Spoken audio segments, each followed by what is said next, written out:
Hey everyone, and a huge, enthusiastic welcome to all of you BADM-2195 students. Today, we are exploring a major milestone in your entrepreneurial journey, Chapter 15, Harvesting the Entrepreneurial Venture. Throughout this explainer, we're going to really unpack this concept of harvesting. You can think of harvesting as the ultimate positive milestone for an entrepreneur. It's the exciting finish line of your entire business life cycle, the moment where all of that blood, sweat, and equity finally pays off. Okay, let's dive into this explainer's agenda. We've got 1. Understanding the harvest plan. 2. The succession challenge. 3. Strategies for succession. 4. Going public, the IPO. And finally, 5. Selling the business. Before we jump into the technical strategies, I want to pose a quick question just to get your imagination going. If you had your own business as an entrepreneur, what might actually make you want to exit it? Seriously, think about it for a second. You've spent years building this company from the ground up, pouring your soul into it, so why walk away? Maybe you want to retire to a beach somewhere, maybe you want to start a brand new venture, or maybe you just want to cash in on your hard work. Every founder's motivation for exiting is uniquely their own. So the crucial point here is understanding what a harvest plan actually is from an academic standpoint. Simply put, it's a plan that defines exactly how and when the owners and investors will realize an actual cash return on their investment. Think of it quite literally like a farmer's crop. You planted the seed, you watered it, you grew the business over many years. Well, a harvest plan is the deliberate strategy you use to finally reap the rewards of that long, grueling growing season. Section 1. Understanding the harvest plan. Let's look at the specific reasons why an entrepreneur might decide it is finally time to harvest their venture. Sometimes it's simply to maintain managerial control and set up a smooth succession for continued operations. For investors, the goal is often to initiate a liquidity event, basically to generate a significant amount of cash. Or it could be that an initial public offering, an IPO, has become a reality. But realistically, while executing a massive IPO is a fantastic dream for many, the most realistic opportunity for the vast majority of entrepreneurs is simply a complete, outright sale of the business. Section 2. The Succession Challenge. Management succession is literally like trying to flawlessly pass a baton in a high-stakes, incredibly emotional relay race. To understand why this is such a challenge, we have to look at the brutal reality of private firm survival rates. Many privately held businesses simply go out of existence after 10 years. Only 3 out of 10 manage to survive into a second generation, and a mere 16% make it to a third generation. The average firm life expectancy is about 24 years. Now, what's fascinating and a little scary is that 24 years also happens to be the average tenure for the founders of a business. This perfectly highlights why having a succession plan is absolutely vital. The firm usually only lives as long as the founder does. And here's the thing. Succession isn't usually planned out peacefully over a round of golf.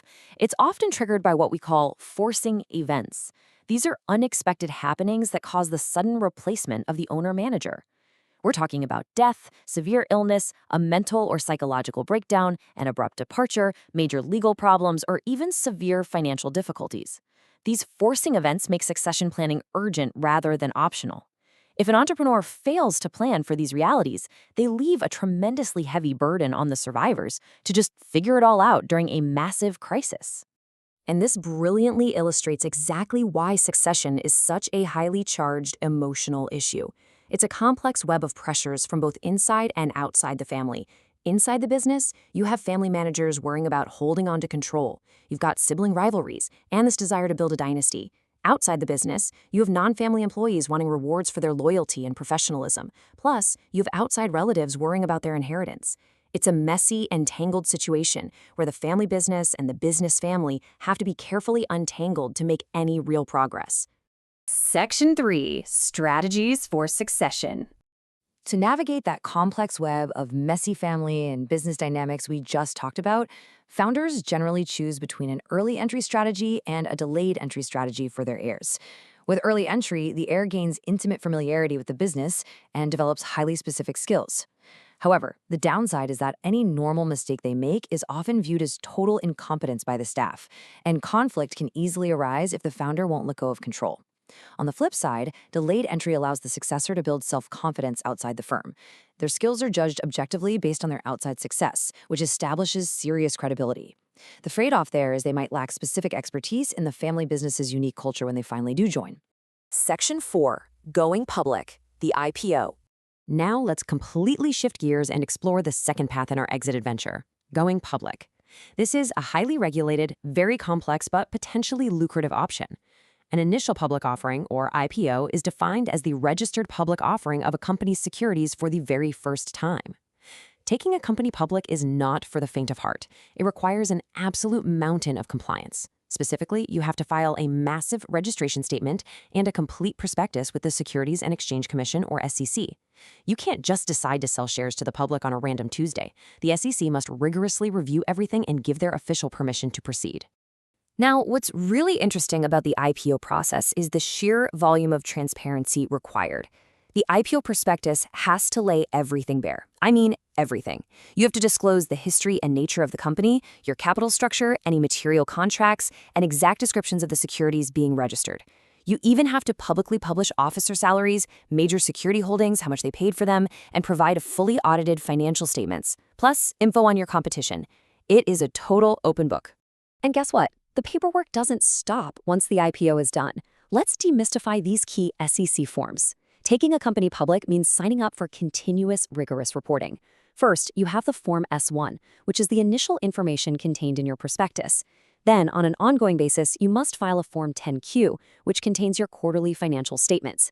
And if anything major or unscheduled happens, like, say, a sudden change in leadership, you have to file a Form 8-K within 15 days of the end of the month that event occurred.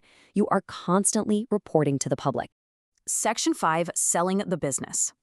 Because the IPO process is so incredibly demanding, many founders opt for our third and final route, an outright, complete sale of the business. But selling a business requires a highly systematic harvest strategy. It starts with step 1, preparing a deep financial analysis so your books are absolutely spotless. Step 2 is segregating assets, separating out things that might not be part of the sale, like personal vehicles or real estate. Step 3 is getting a proper professional valuation of the business so you know exactly what it's worth. And step 4 is identifying the appropriate timing, because, as you can imagine, selling during a market boom is very different from selling during a recession. Let's move to the final 4 steps and see how this builds. Step 5 is carefully publicizing the offer to sell so you can attract the right market. Step 6 involves finalizing and vetting your prospective buyers to ensure they actually have the capital to pull this off. Step 7 is absolutely critical. The entrepreneur must remain heavily involved right through the closing process to ensure the deal doesn't fall apart at the last second. Finally, Step 8 is effectively communicating after the sale to ensure a smooth transition for the employees and customers you are leaving behind. So, as we wrap up this explainer on Chapter 15, I want to leave you with one final provocative thought. If you successfully put in the years to grow your own venture, which of these harvest strategies would you actually choose? Would you try to pass it on to family through succession, take on the thrilling but exhausting regulatory gauntlet of an IPO, or prep it for a complete outright sale? And more importantly, why? Think deeply about your end game, because building a great business is ultimately about finishing strong and making sure you can actually reap the amazing rewards of your harvest.